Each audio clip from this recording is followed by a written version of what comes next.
கண்டிப்பாக உண்டு. எல்லா விஷயத்திலயுமே கிரகங்களுடைய தொடர்பு இல்லாமல் ஆலய விசேஷங்கள் கிடையவே கிடையாது. இந்த சூரியன் துலாம் ராசியில இந்த அமாவாசைக்கு மறுநாள் தான் எப்பொழுதுமே கந்த சஷ்டி ஆரம்பிக்கும்.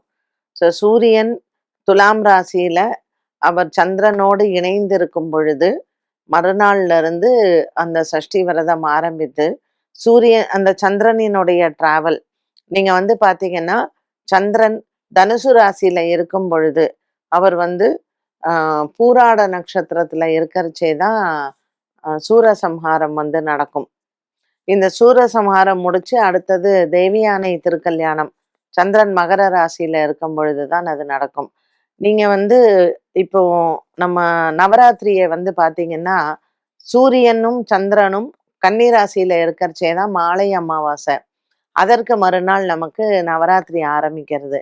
அதே அந்த சந்திரனுடைய டிராவல் மகர ராசியில வரும்பொழுதுதான் இந்த 10வது நாள் விஜயதசமி, நமக்கு சரஸ்வதி பூஜை இது எல்லாமே இந்த விசேஷங்கள். ஸோ சந்திரன் எப்பொழுதுமே கன்னி ராசியிலிருந்து மகர ராசி வரைக்கும் இந்த டிராவல் ஆஃப் அந்த மூன் வந்து பாத்தீங்கன்னா ரொம்ப விசேஷமானது இந்த புரட்டாசி ஐப்பசி மாதங்கள்ல. ஸோ இந்த கந்த சஷ்டியினுடைய ஆரம்பமும் சூரியனும் சந்திரனும் துலாம் ராசியில இருக்கக்கூடிய காலகட்டத்தில் தான் ஆரம்பமாகும்.